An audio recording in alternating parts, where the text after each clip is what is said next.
सूरज गुरूब होने में कुछ देर बाकी थी। मैंने अपने आप को संभाला और उठकर बैठ गया। मेरे हलक से बेइख्तियार कराहें निकलने लगी थीं। मैंने सोचा कि अब इस दरख्त पर लटके रहना तो मुनासिब नहीं है, आगे बढ़ूं, जिंदगी की तलाश में कदम बढ़ाऊं। चुनाचे मैं आहिस्ता आहिस्ता नीचे उतर आया। पानी चढ़ता जा रहा था और अब दरख्तों के तने पानी में भीग गए थे। कुछ पता नहीं चल रहा था कि आगे क्या है। लहरें आती तो दूर तक अपने पीछे पानी छोड़ जाती। मैं कभी पैदल चलता और कभी तैरने लगता। दलदल पूरी तरह खत्म नहीं हुई थी। कहीं कहीं छोटे छोटे नदी नालों की सूरत में भी पानी मौजूद था। मैं हत्तुल इम्कान तेज रफ्तारी से सफर कर रहा था, लेकिन एक एक कदम सोच सोच कर उठा रहा था कि मैं नर्म दलदल में न फंस जाऊं और बेचारे रिचर्ड की तरह जान दे दूं। साथ लाई हुई चीजें कश्ती में ही रह गई थीं। भूख भी लग रही थी और प्यास भी, लेकिन उस वक्त किसी चीज की तरफ तवज्जो देना मुमकिन नहीं था। हाँ, अगर खुश्की पर पहुंचने में कामयाब हो जाऊं तो फिर इस सिलसिले में भी बेहतर तौर पर सोच सकूंगा, लेकिन ये सिलसिला काफी देर तक जारी रहा। उस वक्त सूरज गुरूब हो गया था जब मैं खुश्की पर पहुंचा। ताहम शफक की रोशनी में मैंने मजीद थोड़ी देर अपना सफर जारी रखा और फिर एक बहुत बड़े गिरे हुए दरख्त के तने पर रात बसर करने का फैसला कर लिया। अनवाओ अक़साम के बेशुमार कीड़े रात भर मेरे बदन पर रेंगते रहे, लेकिन मैं थकन से इस कदर चूर था कि दुनिया व माफिया से बेखबर होकर सो गया। सुबह परिंदों की चहचहाहट ने मुझे जगाया और मैं आंखें खोलकर अतराफ के माहौल का जायजा लेने लगा। चारों तरफ सड़ांद फैली हुई थी। छोटी छोटी झाड़ियां जो शायद लहरों के साथ बहकर यहाँ तक आ गई थीं, बिखरी हुई पड़ी थीं। कहीं कहीं गड्ढे भी नजर आ रहे थे जिनमें पानी मौजूद था। मिट्टी और रेत के ज़र्रात उस पानी में नीचे बैठ गए थे और पानी की सतह शफाफ थी। मैं अपनी जगह से उठा और ऐसे ही गड्ढे के पास पहुंच गया। चुल्लुओं में पानी भरकर मैंने होंठों से लगाया। पहले होंठों का नमक दूर किया और उसके बाद 2-3 घूंट पानी पी लिया। उस पानी में ताफुन नहीं था, लेकिन अतराफ में सड़ांद ही सड़ांद फैली हुई थी। फिर मैं वहां से आगे बढ़ गया। मैंने एक पगडंडी मुंतखब कर ली जिस पर चलते हुए यूं महसूस हो रहा था जैसे ये रास्ता इस्तेमाल होता रहा हो। मेरे जहन में मुख्तलिफ ख्यालात आ रहे थे, लेकिन किसी भी बात पर ज्यादा सोचता तो दिमाग चकराने लगता। अभी तक शदीद थकावट तारी थी, वैसे मौसम किसी हद तक मुतदिल था। ये बात थोड़ी सी तकवीत का बायस थी, चुनाचे मैंने खासा सफर तय कर लिया। तकरीबन 4-4 फुट ऊंचे दरख्तों के झुंड फैले हुए थे और उनमें लीमू जैसी कोई चीज नजर आ रही थी। मैं उसके बारे में कुछ नहीं जानता था, लेकिन उस फल को देखकर मेरी तबीयत ललचा गई और मैंने सोचा कि क्यों ना इसका तज्जिया करके देखूं कि ये खाने के काबिल है या नहीं। मैंने कांटेदार झाड़ियों में से एक लीमू तोड़ा और उसे अपने दांतों से कुतर लिया। लीमू के अंदर से हल्का सा तुर्श रस निकला। उस रस के साथ साथ उसमें गूदा भी मौजूद था। मैं ये तो नहीं समझ पाया कि ये क्या चीज है, लेकिन शदीद भूख में ये फल इतना बदमजा नहीं मालूम हुआ। चुनाचे मैं उसे छिलके समेत चट कर गया। उसके बाद मैंने बहुत सारे फल तोड़े और उन्हें जानवरों की तरह चबाने लगा। उस वक्त अगर अपनी हालत पर गौर करता तो यकीन न आता कि मैं वही अली यार खान हूँ जिसकी नफासत के चर्चे थे और जिसे बर्कले यूनिवर्सिटी में एक निहायत मुहज्जब इंसान समझा जाता था। लेकिन अब तो ये सब कुछ सोचना भी मेरे लिए सुहाने रूह था और मैं जहन को उस तरफ नहीं ले जाना चाहता था। फलों के खाने से मुझे अपने मेदे में तकवियत महसूस हुई, इसलिए मैंने सोचा कि आगे के लिए ज़्यादा राह इकट्ठा कर लूं। चुनाचे मैं फल तोड़ तोड़ कर अपनी जेबों में भरने लगा। मेरा ये सफर जारी रहा और अब उस सफर में मुझे किसी खास दुश्वारी का सामना नहीं करना पड़ रहा था।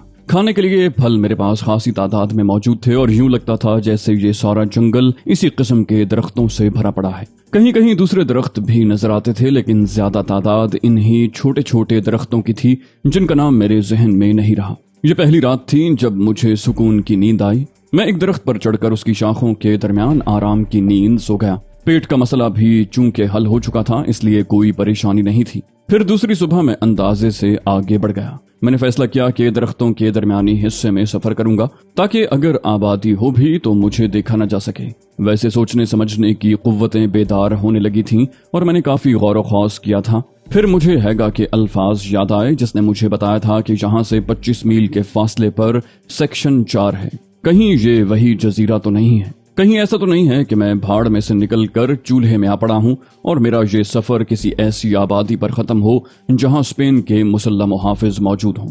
मुझे यकीन था कि मेरे फरार की खबर आम हो चुकी होगी और मुमकिन है ग्रेवाइल के सेक्शन नंबर 4 को भी इस सिलसिले में खबरदार कर दिया गया हो।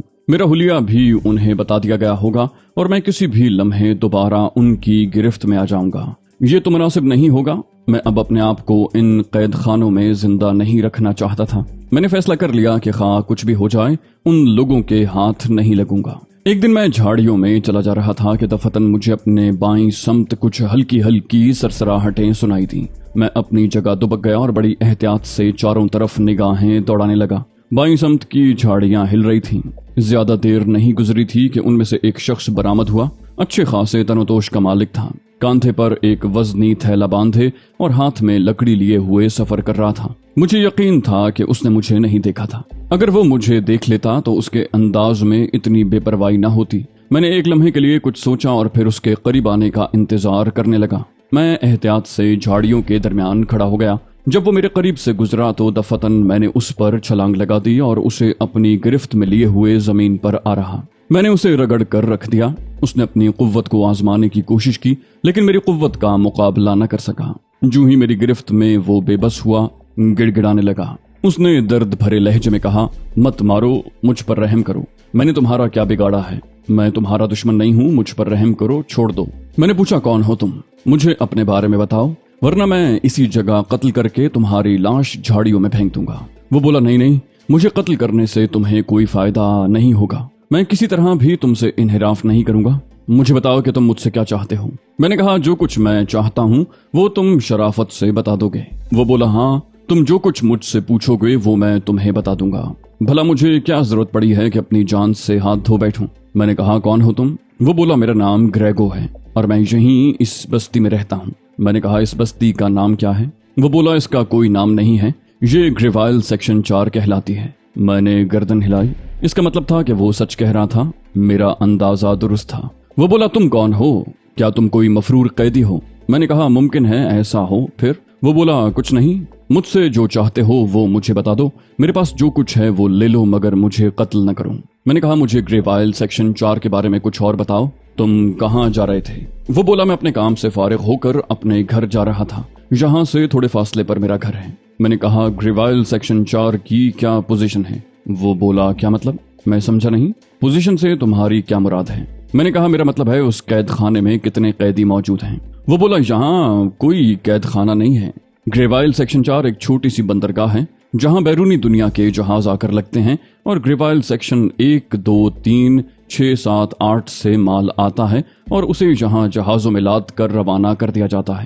میں نے پوچھا، یہاں قید خانہ نہیں ہے؟ وہ بولا، نہیں، یہاں کوئی قید خانہ نہیں ہے، لیکن جہاں ان قیدیوں کی ایک بستی آباد کر دی گئی ہے جو طویل عرصے سے یہیں رہ رہے ہیں اور ان کے بھاگ جانے کا کوئی خطرہ نہیں ہے۔ میں بھی ان میں سے ہی ایک ہوں۔ شاید تم اس بات پر یقین نہ کرو کہ میں اسی جزیرے میں پیدا ہوا تھا اور اب تک یہیں کام کر رہا ہوں، لیکن میری حیثیت قیدی کی سی ہے۔ میں نے کہا، اوہ، تم یہاں پیدا ہوئے تھے، تو پھر تم قیدی کیسے ہو گئے؟ وہ بولا، ایک قیدی کی اولاد قیدی ہی ہوتی ہے۔ میں نے کہا، واہ، تو یہاں قید نسل در نسل چلتی ہے؟ وہ بولا، ہاں، کچھ ایسا ہی ہے۔ میں نے کہا، جس جگہ تم رہتے ہو وہاں اور کون کون رہتا ہے؟ وہ بولا، سارے ہی قیدی ہیں، سب قیدی کہلاتے ہیں اور انہیں یہاں سے بھاگ جانے کی ممانعت ہے۔ اول تو ان میں سے کوئی بھاگنے کی سوچتا ہی نہیں اور اگر کوئی سوچتا ہے تو اس میں کامیاب نہیں ہو پاتا۔ ہمارے پاس فرار کا ذریعہ ہی کیا ہے سوائے بندرگاہ کے، اور بندرگاہ کی کڑی نگرانی کی جاتی ہے۔ چنانچہ اگر کسی نے یہاں سے نکلنے کی کوشش بھی کی تو اسے سخت سزا دی جاتی ہے، اس لیے اب تو لوگ یہاں سے نکلنے کا تصور بھی نہیں کرتے۔ اس کی باتیں سن کر میں سوچ میں ڈوب گیا۔ ممکن تھا کہ یہ شخص میرے کسی کام آ جاتا۔ دفتن میں نے اس سے سوال کیا، تم نے مجھ سے یہ کیوں پوچھا تھا کہ میں کوئی مفرور قیدی ہوں؟ وہ بولا، ابھی کل ہی کی بات ہے کہ کیمپ میں 2 آدمیوں کے فرار ہونے کی اطلاع موصول ہوئی ہے اور یہاں کے آدمی بندرگاہ کے راستوں کی کڑی نگرانی کر رہے ہیں۔ میرے ذہن میں تمہیں دیکھ کر یہی خیال آیا تھا کہ ممکن ہے کہ تم ان 2 میں سے ایک ہو۔ میں نے کہا، اگر میں ان میں سے ایک ہوا تو تم میرے ساتھ کیا سلوک کرو گے؟ وہ بولا، کچھ بھی نہیں، میں خود بھی قیدی ہوں، اس لیے کسی سے دشمنی نہیں کر سکتا۔ براہ کرم تم میرے سینے پر سے ہٹ جاؤ، اگر تم پسند کرو تو میرے ساتھ دوستی کا سلوک کرو، میں وعدہ کرتا ہوں کہ تمہیں کوئی نقصان نہیں پہنچاؤں گا۔ میں نے ایک لمحے سوچا اور اس کے سینے پر سے ہٹ گیا۔ ٹھیک ہے، اس جزیرے پر اگر کوئی ہمدرد مل جاتا ہے تو میں کچھ نہ کچھ منصوبہ بندی کر سکتا ہوں۔ بہرحال گریگو پر بھروسہ کرنے کے علاوہ اور کوئی چارہ کار میرے پاس تھا بھی نہیں۔ اگر یہ دشمن واقعی مخلص بن جائے تو پھر مجھے آسانیاں فراہم ہو سکتی ہیں۔ چنانچہ میں نے اسے سہارا دے کر اٹھایا۔ میں نے کہا، میرے دوست، اگر تم ان حالات سے گزرے ہوتے جن سے میں گزرا ہوں تو تم مجھ سے زیادہ جنونی اور وحشی ہوتے۔ बहरहाल मुझे अफसोस है कि मैंने तुम जैसी शख्सियत के साथ ये सलूक किया। मैं तुमसे और कुछ नहीं कहता सिवाय इसके कि अगर तुम्हारे दिल में मेरे लिए कोई दुश्मनी नहीं है तो कुछ वक्त के लिए मेरी मदद करो और मुझे रूपोश होने का मौका दो। वो बोला, हाँ मैं तुम्हारी मदद करूंगा। इस वक्त बस्ती के तमाम लोग काम पर गए हुए हैं। अगर तुम चाहो तो मेरे साथ आओ, मैं तुम्हें अपने घर ले जाऊंगा। वहाँ मैं तन्हा रहता हूँ, तुम्हें वहाँ कोई दिक्कत नहीं होगी और मैं कामयाबी से तुम्हें कुछ अरसा पोशीदा रख सकूंगा। उसके अंदाज से सच्चाई झलक रही थी। मैं भी खुदा के भरोसे पर उसके साथ चल पड़ा और एक तवील रास्ता तय करने के बाद उस छोटी सी बस्ती के पास पहुंच गया जहां घास फूस की झोंपड़ियां थीं। अपनी क़यामगाह पर पहुंचकर उसने कहा, मैं तुम्हें किस नाम से पुकारूं? मैंने कहा, तुम मुझे कोई भी नाम दे सकते हो, मैं तुम्हें अपना असल नाम नहीं बताऊंगा। वो बोला, चलो खैर ठीक है, कोई बात नहीं, मैं तुम्हें अपने पसंदीदा किसी भी नाम से मुखातिब कर लूंगा और आखिरी बार कहता हूं कि मेरी तरफ से बेफिक्र रहो, मैं तुम्हें धोखा नहीं दूंगा। ग्रेगो का कहना दुरुस्त था। झोंपड़ियों का इलाका खाली पड़ा हुआ था। बस सिर्फ चंद झोंपड़ियों में औरतें और बच्चे नजर आ रहे थे जो अपने कामों में मसरूफ थे। वो सबकी नजर से बचाकर मुझे अपनी झोंपड़ी में ले गया। अच्छी खासी कुशादा जगह थी जिसके गिर्द तकरीबन 5-5 फुट चौड़ा कच्ची मिट्टी का अहाता बना हुआ था। अंदर प्याल के ढेर पड़े हुए थे और जरूरत का छोटा मोटा सामान मौजूद था। खाने पकाने के लिए अहाते के अंदर एक जगह बना ली गई थी। अंदर लाकर ग्रेगो ने मुझसे कहा, अगर तुम चाहो तो प्याल के उन ढेरों में खुद को छुपाकर आराम की नींद सो सकते हो। वैसे बिस्तर भी मौजूद है, लेकिन तुम्हारा बिस्तर पर रहना मुनासिब नहीं होगा क्योंकि बाज़ औक़ात बच्चे घूमते फिरते यहाँ आ घुसते हैं। मैंने कहा, ठीक है ग्रेगो, तुम्हारा क्या प्रोग्राम है? वो बोला, मैं अभी थोड़ी देर मसरूफ रहूंगा, तुम मुझ पर एतबार करो, बस इसके अलावा मैं तुमसे कुछ और नहीं कह सकता। फिर बोला, ठहरो, मैं तुम्हारे लिए कुछ खाने पीने का बंदोबस्त कर दूं। मैंने कहा, तुम्हारी मेहरबानी होगी। ग्रेगो चला गया। मैं अब तन बतकदीर हो चुका था। उस शख्स पर भरोसा करने के अलावा अब मेरे पास कोई चाराकार नहीं था क्योंकि उसके बगैर मैं यहाँ लोगों की निगाहों से पोशीदा नहीं रह सकता था। ग्रेगो तकरीबन 20 मिनट बाद वापस आया तो उसके पास भुनी हुई मछली और कुछ ताज़ा फल थे। उसने ये चीजें मेरे सामने रख दी। बोला, इस वक्त इनसे काम चला लो, रात को तुम्हारे लिए अच्छा खाना तैयार करूंगा। ये खाना खाकर आराम से सो जाओ और हाँ देखो, पानी तुम्हारे सामने बर्तन में मौजूद है। अब मैं जा रहा हूँ, तुम खा पी कर आराम से प्याल के ढेर में सो जाना। मैंने गर्दन हिला दी और खाने में मशगूल हो गया। यूं लग रहा था जैसे सदियों के बाद ये खाना नसीब हुआ हो। जरा सी देर में सारी चीजें चट कर गया। पानी पिया और प्याल के ढेर में जा घुसा। मैंने मोटे मोटे घास के ढेर अपने ऊपर भी रख लिए। थोड़ी ही देर के अंदर अंदर दुनिया और माफिया की खबर न रही। मैं गहरी नींद सो गया। आंख खुली तो पता नहीं क्या बजा था। चारों तरफ हू का आलम तारी था। कोई आवाज सुनाई नहीं देती थी। अलबत्ता समंदर की लहरों का हल्का हल्का शोर उठ रहा था। इसका मतलब था कि समंदर यहाँ से ज्यादा दूर नहीं था। मैं नींद भर के सो चुका था, इसलिए मैंने प्याल के ढेर में से गर्दन निकाली और बाहर झांका। थोड़े ही फासले पर पलंग पर ग्रेगो सो रहा था। इसका मतलब था खासी रात हो गई है। मेरी समझ में नहीं आया कि अब मैं क्या करूं। बहरहाल रात की इस तारीकी में यहाँ से बाहर निकलना भी मुनासिब नहीं था। पता नहीं जजीरे के मुहाफिजों ने इन कैदी कारकुनों की निगरानी के लिए क्या इंतजामात कर रखे होंगे। कोई खतरा मोल लेना मुनासिब नहीं था। ग्रेगो ने मुझसे कहा था कि वो मुझे रात का खाना खिलाएगा, लेकिन पता नहीं क्यों उसने ये कोशिश नहीं की थी। शायद मुझे जगाना मुनासिब न समझा हो। बहरहाल उस वक्त यहाँ से बाहर निकलना या कोई जिद्दोजहद करना बेकार ही था। चुनाचे मैं फिर सोने की कोशिश करने लगा और तकरीबन आधे घंटे की कोशिश के बाद मुझे नींद आ गई। दूसरी बार उस वक्त जागा जब ग्रेगो मुझे झंझोड़ कर जगा रहा था। अब कब तक सोते रहोगे? उठो, सुबह होने में कुछ ही देर बाकी रह गई है। मैं उठ गया और मुस्कुराती निगाहों से ग्रेगो को देखा। वो भी मुस्कुरा रहा था। मैंने कहा, ओ ग्रेगो, तुम्हारा बहुत बहुत शुक्रिया, तुम्हें मेरी वजह से बहुत तकलीफ हुई है। वो बोला, अब इन बातों को जाने दो। मैंने रात को तुम्हें काफी झंझोड़ कर जगाया, लेकिन तुम इतनी गहरी नींद सो रहे थे कि फिर मेरा दिल न चाहा कि तुम्हें उस नींद से जगा दूं। न जाने कब से तुम मुसीबत का शिकार होगे। मैंने कहा, हाँ ग्रेगो, इसमें कोई शक नहीं कि मैं तवील अरसे से जिंदगी की तमाम दिलचस्पियों से महरूम हो चुका हूँ। वो बोला, रात का खाना रखा हुआ है, कहो तो कुछ और तैयार करूं, वरना चाय मैंने बना ली है। मैंने कहा, बस तुम्हारा शुक्रिया, मुझे वही दे दो और उसके साथ गरम गरम चाय। ग्रेगो ने बहुत सारी चीजें लाकर मेरे सामने रख दी। वो खुद भी मेरे साथ ही चाय लेकर आ बैठा और हम नाश्ता करने लगे। मैंने उसे पूछा, तुम इतनी सुबह जाग जाते हो? ग्रेगो बोला, नहीं, इतनी सुबह मैं सिर्फ तुम्हारी वजह से जागा हूँ। मेरे अंदर एहसास ममनूनियत पैदा होने लगा था। अगर ये शख्स मेरे खिलाफ कोई साजिश करना चाहता तो इसके पास काफी मौके थे। इसने मुझे जगाने की कोशिश की थी लेकिन मैं नहीं जागा था। तो इस दौरान में अगर वो चाहता तो मुहाफिजों को बआसानी यहाँ लाकर मुझे उनके हवाले कर सकता था, लेकिन उसने ऐसा नहीं किया। तो इसका मतलब है कि वो अपनी बात में सच्चा है और किसी सच्चे आदमी पर शुबे का इजहार करना सरासर हिमाकत की बात थी। मैंने कहा, ग्रेगो, बार बार तुम्हारा शुक्रिया अदा करना अच्छा नहीं लगता, लेकिन आखिरी बार तुमसे कह रहा हूँ कि मैं वाकई तुम्हारा एहसानमंद हूँ। वो बोला, अब बार बार ये अल्फाज कहकर मुझे क्यों शर्मिंदा कर रहे हो? अगर तुम्हारी कुछ खिदमत कर सका तो मुझे खुशी होगी। वैसे क्या अब भी तुम मुझे अपने बारे में तफसील से नहीं बताओगे? मैंने कहा, मैं ग्रेवाइल के सेक्शन 8 से फरार होकर यहाँ पहुंचा हूँ। उसने कहा, तो तुम उन्हीं कैदियों में से एक हो जो वहां से फरार हुए हैं? मैंने कहा, हाँ। वो बोला, क्या फरार होने वाले सिर्फ 2 अफराद थे?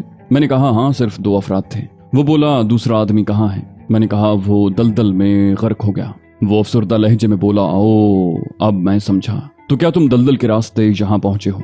मैंने कहा, हाँ। वो बोला, बड़ा जान जोखों का काम है। बहुत से लोग इन दलदलों में गर्क हो चुके हैं, इसलिए फरार की कोशिशें नाकाम होती हैं। दरअसल जजीरे के 3 अतराफ खौफनाक दलदल फैली हुई है और बाकी एक समत उन्होंने दलदल से पाक कर ली है और वहां बंदरगाह बना ली है। वो इसलिए भी मुतमईन रहते हैं कि इन दलदलों से फरार होने वाले कभी जिंदा सलामत समंदर में नहीं जा सकते। मैंने कहा, हाँ, मेरा एक प्यारा साथी इन दलदलों में रूपोश हो चुका है। वो बोला, होना ही था। तुम्हारी तकदीर थी कि तुम उन्हें पार करके यहाँ तक पहुँच गए। वैसे नाम मुझे अभी तक नहीं मालूम हो सका। मैंने कहा, तुम तो मुझे अपने पसंदीदा नाम से पुकारने वाले थे। वो बोला, हाँ, मगर इसमें एक अजनबियत सी महसूस होती है। मैं हमेशा यही सोचता रहता कि ये नाम मैंने तुम्हें दिया है। मैंने कहा, तुम मुझे खान कह सकते हो। मेरा मरने वाला दोस्त मुझे खान ही कहा करता था। वो बोला, ठीक है, किसी को मुखातिब करने के लिए कोई नाम तो होना चाहिए। मैं सिर्फ एक नाम चाहता था जिससे तुम्हें मुखातिब कर सकूं। तो मिस्टर खान, अब तुम्हारे क्या इरादे हैं? मैंने कहा, मैं यहाँ से फरार होना चाहता हूँ। वो बोला, ये जानने के बावजूद कि यहाँ से फरार होना कतई नामुमकिन है। मैंने कहा, जिस जगह से मैं फरार होकर यहाँ तक आया हूँ वहां भी फरार को नामुमकिन ही समझा जाता था, लेकिन मेरी कोशिशें मुझे यहाँ तक ले आईं। वो बोला, अगर ये बात है तो फिर अगर तुम पसंद करो तो मैं तुम्हारी मुलाकात ओडे से करवाऊं। मैंने पूछा, किससे? वो बोला, ओडे से। ओडे एक नौजवान आदमी है, बहुत ही खतरनाक फितरत का मालिक है। हमेशा उसके जहन में बागियाना ख्यालात परवान चढ़ते रहते हैं। वो खुद भी यहाँ से फरार होना चाहता है और उसके लिए उसने 2 आदमियों को अपना हमनवा बना लिया है। ये लोग भी उसकी तरह सरफिरे हैं। गोया कुल 3 आदमी हैं जो यहाँ से फरार होने की मंसूबाबंदी कर रहे हैं। अगर तुम चाहो तो उनसे मिलकर अपना ये काम अंजाम दे सकते हो। मैंने कहा, तुम्हारे दिल में फरार की ख्वाहिश नहीं है ग्रेगो? वो बोला, नहीं भाई, मैं यहाँ मुतमईन हूँ। दरअसल मैंने आंख खुलते ही ये माहौल देखा है। हर चंद के मुहाफिजों की बदसलूकी बाज़ औक़ात मुझे बददिल कर देती है, लेकिन मैं ये सोचता हूँ कि जब मैं बैरूनी दुनिया के बारे में कुछ जानता ही नहीं तो यहाँ से फरार होकर क्या करूँगा, और फिर मुझे कोई तकलीफ भी नहीं है। बस ठीक है, जैसी गुजर रही है गुजरती रहेगी। मैंने कहा, तो फिर तुम ओडे से मुझे किस तरह मिलाओगे? वो बोला, ये कोई मुश्किल काम नहीं है। मैं पहले उससे तुम्हारे सिलसिले में बात करूंगा। वो अगर तैयार हो गया तो फिर मैं तुम्हारी उससे मुलाकात करवा दूंगा। मैंने कहा, लेकिन क्या इसमें खतरा नहीं है ग्रेगो? वो बोला, कैसा खतरा? मैंने कहा, ओडे मेरे बारे में मालूम होने के बाद क्या मुहाफिजों को कुछ बता नहीं देगा? ग्रेगो बोला, हरगिज नहीं। ओडे को अगर दुनिया में किसी चीज से नफरत है तो वो सिर्फ ये मुहाफिज हैं। यहाँ से फरार होने वाले कैदियों या उन मुहाफिजों को नुकसान पहुंचाने वालों से वो दिली मोहब्बत रखता है। मुझे यकीन है कि तुम्हारे बारे में सुनकर वो खुश हो जाएगा। उसे भी इस बात का इल्म है कि सेक्शन 8 से 2 कैदी फरार हुए हैं। वो अक्सर अपने दोस्तों से उन कैदियों के बारे में बातचीत करता रहता है। मैंने कहा, अगर तुम इस बात को मुनासिब समझते हो तो ओडे से मेरा तस्करा कर देना और फिर किसी मुनासिब वक्त पर उसे मेरे पास पहुंचा देना। वो बोला, ठीक है, इसे तुम मेरी जिम्मेदारी पर छोड़ दो, मैं ये काम कर लूंगा। अब तुम खा पी कर आराम से लेट जाओ और थकन उतारने की मजीद कोशिश करो। मेरा ख्याल है तुम पर सालों की थकन है, उसे उतारने में तुम्हें वक्त तो लगेगा ही। मैंने कहा, हाँ, इसके अलावा और मैं कर भी क्या सकता हूँ? वो बोला, कुछ करने की जरूरत भी नहीं है दोस्त। यहाँ अगर महफूज रहना है तो बड़ी एहतियात रखना होगी तुम्हें, क्योंकि बाज़ औक़ात औरतें और बच्चे भी मुहाफिजों की पुचकिच का निशाना बनकर सब कुछ उगल देते हैं। मैंने कहा, मैं ख्याल रखूंगा। ग्रेगो तकरीबन दिन के 8:30 बजे वहां से चला गया और अब मैं उसकी झोंपड़ी में तन्हा रह गया था। पूरा दिन यहीं गुजर गया, कोई खास बात नहीं हुई। शाम के झुटपटे में ग्रेगो वापस आया। उसने आते ही मुस्कुराते हुए कहा, देखो, मैं तुम्हारे लिए उम्दा किस्म का गोश्त लेकर आया हूँ, इसे खाओ, तुम्हारी तबीयत खुश हो जाएगी। मैंने कहा कैसा गोश्त है ये? बोला एक खास किस्म के समंदरी परिंदे का है जो कभी कभी ही हाथ लगता है। शिकार में कुछ लोगों के हाथ लग गया था, मैंने इसे तुम्हारे लिए हासिल कर लिया है। मैंने कहा शुक्रिया ग्रेगो, काम की बात बताओ। बोला काम की बात यह है कि ओडे से मेरी गुफ्तगू हो चुकी है। मैं खास तौर से आज तुम्हारे लिए मसरूफ रहा हूँ। मैं चाहता हूँ कि तुम ओडे से राब्ता कायम कर लो, उसके बाद मेरी जिम्मेदारी खत्म हो जाएगी। मैंने कहा तुम अपनी जिम्मेदारियों से उकता रहे हो दोस्त? वो बोला नहीं हरगिज नहीं, किसी मेहमान को अपने यहाँ खुशामदीद कहकर मुझे बड़ी मुसरत होती है, लेकिन हम लोगों की बदकिस्मती ये है कि मेहमान हमारे लिए अजाब जान भी बन जाते हैं। यानी अगर मुहाफिजों को ये पता चल जाए कि हमने किसी मफरूर कैदी को पनाह दी है तो फिर हमारे लिए कहीं पनाह नहीं होगी। मैंने कहा ओडे से तुमने मेरे बारे में मुकम्मल बातचीत कर ली है?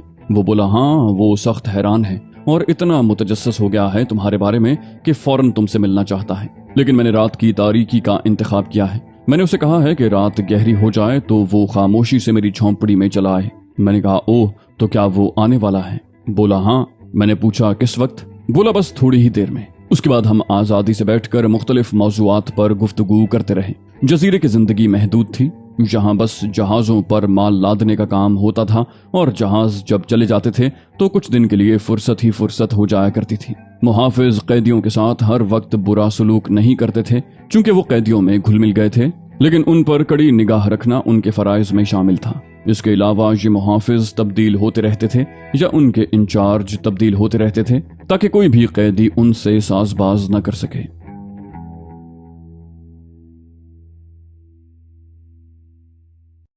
तो दोस्तों ये थी हमारी आज की एपिसोड। उम्मीद करते हैं आपको हमारी कहानी पसंद आई होगी। जाने से पहले इस वीडियो को लाइक कीजिए और शेयर करना मत भूलिए। कमेंट करके हमें बताइए कि आपको हमारी वीडियो कैसी लगी, और अगर अभी तक आपने इस चैनल को सब्सक्राइब नहीं किया तो इसे सब्सक्राइब कीजिए और बेल आइकन दबाकर ऑल नोटिफिकेशंस ऑन कर लीजिए।